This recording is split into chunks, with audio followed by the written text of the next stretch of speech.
लोह पुरुष की ऐसी छवि ना देखी ना सोची कभी। आवाज में सिंह सी दहाड़ थी, हृदय में कोमलता की पुकार थी। चलिए मित्रों, इस वीडियो में हम भी लोह पुरुष श्री सरदार पटेल जी के बहुत ही अनमोल वचन सुनकर हमारे स्वाभिमान को ऊंचा कर सकें।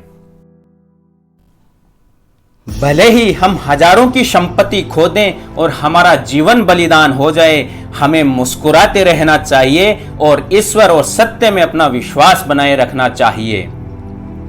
आपको अपना अपमान सहने की कला आनी चाहिए। जब जनता एक हो जाती है तब उसके सामने क्रूर से क्रूर शासन भी नहीं टिक सकता।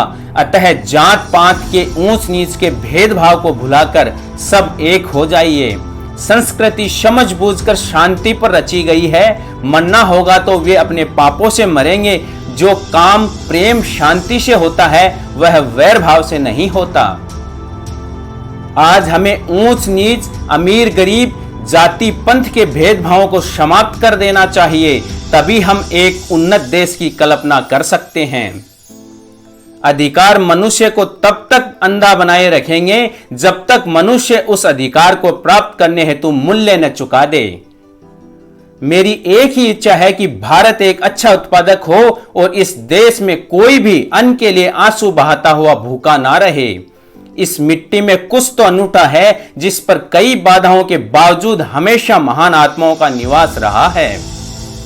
शक्ति के अभाव में विश्वास व्यर्थ है, इसलिए विश्वास और शक्ति दोनों किसी महान काम को करने के लिए आवश्यक हैं।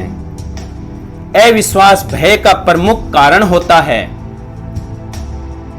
उतावले उत्साह से बड़ा परिणाम निकलने की कभी आशा नहीं करनी चाहिए। मान सम्मान किसी के देने से नहीं मिलते, बल्कि अपनी योग्यता अनुसार मिलते हैं। सत्य के मार्ग पर चलने हेतु बुरे का त्याग आवश्यक है। इसके लिए चरित्र का सुधार आवश्यक है। सेवा करने वाले मनुष्य को विनम्रता सीखनी चाहिए। वर्दी पहनकर अभिमान नहीं, विनम्रता आनी चाहिए। अगर आपके पास शक्ति की कमी है तो विश्वास किसी काम का नहीं, क्योंकि महान उद्देश्यों की पूर्ति के लिए शक्ति और विश्वास दोनों का होना जरूरी है। एकता के बिना जनशक्ति शक्ति नहीं है जब तक उसे ठीक तरह से सामंजस्य में ना लाया जाए और एकजुट ना किया जाए। कठिन समय में कायर बहाना ढूंढते हैं तो वहीं बहादुर व्यक्ति रास्ता खोजते हैं। कर्तव्यनिष्ठ पुरुष कभी निराश नहीं होता। अतः जब तक जीवित रहें और कर्तव्य करते रहें तो इसमें पूरा आनंद मिलेगा। स्वतंत्रता प्राप्ति के बाद भी यदि परतंत्रता की दुर्गंध आती रहे तो स्वतंत्रता की सुगंध नहीं फैल सकती। जब तक हमारा अंतिम ध्येय प्राप्त ना हो जाए तब तक उत्तरोत्तर अधिक कष्ट सहन करने की शक्ति हमारे अंदर आए, यही सच्ची विजय है।